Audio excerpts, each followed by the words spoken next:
और देवप्रयाग में आपने अलकनंदा और भागीरथी नदी का संगम देखा का अनोखा है। एक तरफ से मिट्टी मिला पानी तो दूसरी तरफ साफ पानी की नदी आती है, जिससे संगम से गंगा नदी बनती है। इसे देखने के लिए हर साल लाखों की संख्या में लोग पहुंचते हैं। उदयपुर में भी इन दो नदियों जैसा ही संगम होता है, जहां एक तरफ मिट्टी जैसा पानी तो दूसरी तरफ कांच जैसा साफ पानी आता है। इन दोनों नदियों के संगम के बाद सीसरमा नदी बनती है, जिसका पानी पिछोला और फतेहसागर झील में चला जाता है। क्या है यहाँ की खासियत, इस रिपोर्ट में देखिए।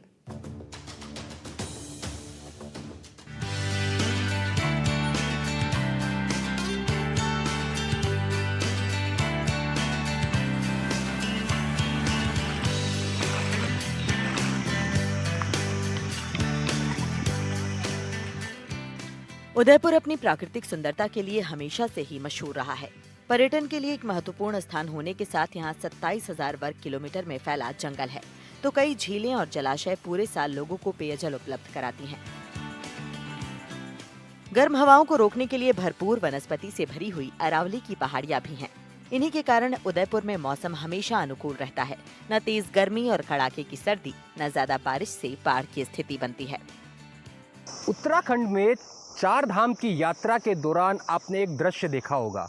दृश्य है देवप्रयाग में जब अलकनंदा और भागीरथी दोनों का मिलन होता है, उसके बाद में गंगा बहती है और दोनों ही नदियों को देखने के लिए संगम स्थल जो है उसको देखने के लिए बड़ी संख्या में वहाँ लोग पहुँचते हैं। उसकी पहचान के रूप में यह भी सामने आता है कि एक नदी जो मटमैली आती है और दूसरी नदी में पूरी तरह से साफ पानी आता है। उदयपुर में भी इसी प्रकार का एक संगम है जो कि पूरी तरह से छुपा हुआ है। ना तो प्रशासन को इस बारे में जानकारी है, ना पर्यटन विभाग को, जबकि इसको पूरी तरह से पर्यटन स्थल के रूप में भी तब्दील किया जा सकता है, क्योंकि यहाँ पर भी 2 नदियों का संगम होता है और दोनों ही नदियों में से एक नदी पूरी तरह से मिट्टी से लदी हुई पानी जो उसका बहता है और दूसरी नदी जो पूरी तरह से साफ आती है। उदयपुर में मेवाड़ राजघराने द्वारा सदियों पूर्व जल संरक्षण की बेहतर व्यवस्था की गई थी। इसी वजह से उदयपुर में पानी का संकट नहीं आता। इनका उदाहरण है नदियां और झीलें। इन्हीं में ये 2 नदियां हैं। अमरजोग नदी अकोड़दा डैम से आती है और नांदेश्वर तालाब से आहार नदी निकलती है। दोनों नदियों में पहाड़ों से पानी आता है जो बारिश का होता है। हमारी टीम ने इन दोनों नदियों के संगम तक पहुँचने के लिए नाई गाँव के लोगों से संपर्क किया। संगम स्थल तक जाने का रास्ता सीधा नहीं है, जिससे ग्रामीणों के साथ एनडीटीवी की टीम पानी और कीचड़ से भरे रास्तों और गुलाब के खेतों के बीच से होकर 10 फीट की दीवार को फांदकर संगम स्थल पर पहुंची और यहाँ का नजारा अद्भुत है। पूरी तरह से आप देख सकते हैं ये जो नदी आ रही है नांदेश्वर चैनल से आ रही है और ये जो नदी आ रही है अकोदड़ा डैम की तरफ से आ रही है।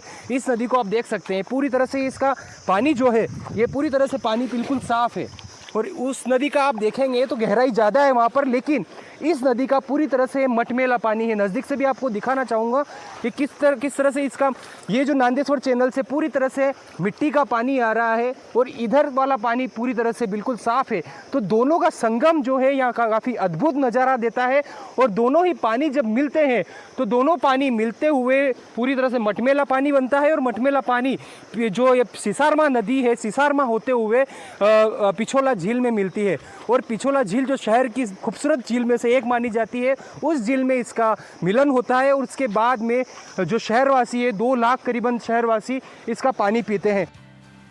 ग्रामीणों का कहना है कि पहले आहार नदी का पानी तेज बारिश से 3 से 4 घंटे तक मिट्टी वाला आता था और फिर कुछ साफ हो जाता था, लेकिन अब जब तक नदी में बारिश का पानी बहता है तब तक गंदा ही आता है। इसके पीछे पहाड़ों की कटाई और पहाड़ों पर सघन वृक्षों की कमी है। इससे मिट्टी का कटाव ज्यादा हो रहा है और अमरजोग नदी में अकोड़दा बांध से टनल के माध्यम से पानी आता है जो छनकर साफ हो जाता है, यानी मिट्टी बैठ जाती है। लोगों का कहना है कि इसे पर्यटन की दृष्टि से बढ़ावा मिलना चाहिए। लोगों को भी ये पता चलना चाहिए कि राजस्थान में भी अलकनंदा और भागीरथी नदी जैसा नजारा है। एक नदी पूरी तरह से मटमैली है, एक नदी पूरी तरह से साफ है। क्या स्थिति है यहाँ की, कौन सी जगह है ये जगह 2 नदियों का संगम है। ये जो नदी देख रहे हो बिल्कुल साफ पानी वाली, ये आ रही है बुजड़ा से, जिसका नाम अमरजोत है। शास्त्रों में इसका नाम अमरजोग बताया गया है। अमरजोग नदी। और ये सेकंड नदी आ रही है नाई गांव से, जो कि मटमैला पानी आ रहा है। कारण ये रहा है इसका मटमेला का कि पहले ज़माने में नदी आती थी, बारिश आती थी तो एक दिन के लिए बारिश आती थी तो शाम तक इसका पानी आता, गंदा गंदा पानी आता था। आजकल क्या हो गया, सब पेड़ पौधे कट गए हैं तो वो मिट्टी कट कट के बह के इसके साथ में आ रही है। तो मेन कारण ये रहा है पहाड़ कट गए, पेड़ पौधे सब वगैरह सब विलुप्त हो गए हैं। मतलब पेड़ पौधों की कमी के कटाई और पहाड़ों की कटाई के कारण ये इतना मटमेला ज़्यादा पानी आ रहा बिल्कुल बिल्कुल इसी कारण से आ रहा है। ये देखो आप, इधर ये आ रही है आकोदरा बांध से और ये सुरंग से होके आ रही है, बिल्कुल क्लियर पानी आ रहा है, बिल्कुल कांच जैसा पानी है। आकोदला पान में पानी छन जाता होगा, मिट्टी बैठ जाती है, उसके बाद से पानी आता उसके बाद का पानी आ रहा है। पहाड़ों का आता है घंटे 2 घंटे के लिए खराब आता है, फिर बिल्कुल एकदम कांच के मुकाबले पानी आता है इसका। जी अच्छा, किस किस एरिया से, जैसे इस नदी की बात करें, इस नदी का क्या नाम बताया आपने? इस नदी का शास्त्र में इसका नाम आहार नदी बताया है। आहार नदी है और जबकि इसको नांदेश्वर चैनल से होते हुए सिसारमा नदी के रूप में इसको जाना जाता है। तो आहार नदी कौन कौन से एरिया से कितनी कितनी दूर से पानी आता है? ये कम से कम 5-7 किलोमीटर से आती है। ये पई, ऊंदरी, आहार गांव, एक आदिवासियों का गांव, वहाँ से आती है। झील विकास प्राधिकरण के पूर्व सदस्य तेज शंकर पारीवाल से जब हमने मिट्टी वाले पानी को लेकर बात की तो उन्होंने कहा कि नांदेश्वर से पानी इतना मिट्टी मिला नहीं आता था जो पिछले कुछ सालों से आ रहा है और इसके पीछे का कारण है सघन वृक्षों की कमी और पहाड़ों की कटाई। इसके लिए कलेक्टर, वन विभाग से लेकर सीएम तक को पत्र भेजे गए हैं।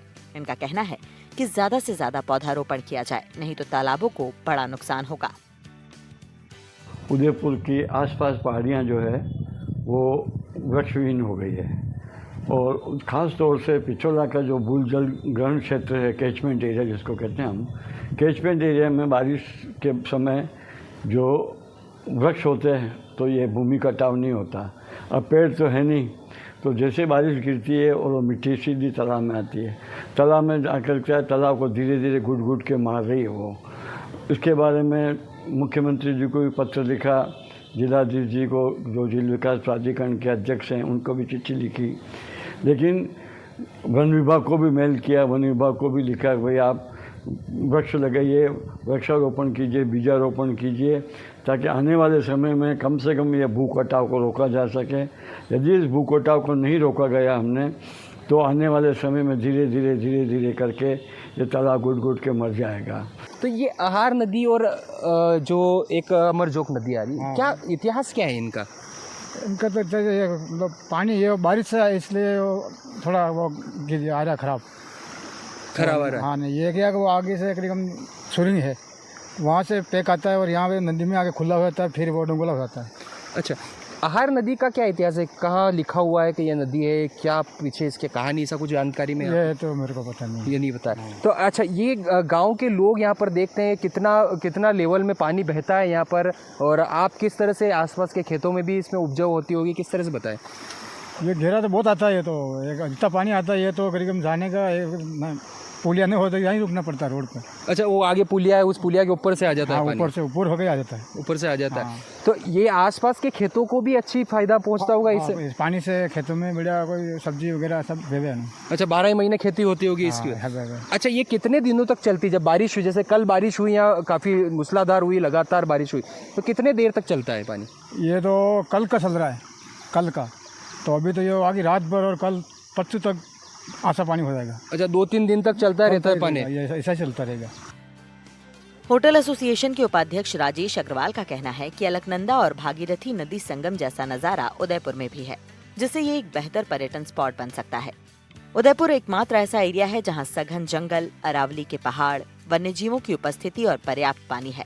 यहाँ की जैव विविधता को बचाए रखना बेहद जरूरी है।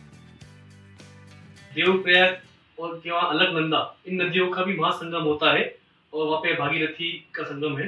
इसी तरह सोशल मीडिया के द्वारा हमें भी देखना आया है कि उदयपुर के आसपास जो काफी झीलें हैं, वहाँ पे नांदेश्वर जी से जो नदी आती है और आकड़ौदा जो डैम से नदी आती है, नांदेश्वर जी और आकड़ौदा जी, इसमें एक में मटमेला पानी आता है और एक में साफ पानी आता है। तो इन दोनों का भी एक संगम होता है, वो लगभग बूजड़ा नई और नई की बूजड़ा के आसपास होता है। तो हमें लगता है ये देवप्रयाग जो संगम होता है उस तर्ज पे विकसित होता है, तो निश्चित तौर पर पर्यटन से जुड़े क्षेत्र में और पर्यटन के लिए एक बहुत ही ऐतिहासिक एवं अविस्मरणीय पल होगा, क्योंकि जो चीज वहाँ संगम हो रहा है, इस तरह का संगम यहाँ भी है जो सोशल मीडिया के द्वारा हमने देखा है, तो निश्चित तौर पर ये पर्यटन के लिए भी एक महत्वपूर्ण क्षेत्र होगा।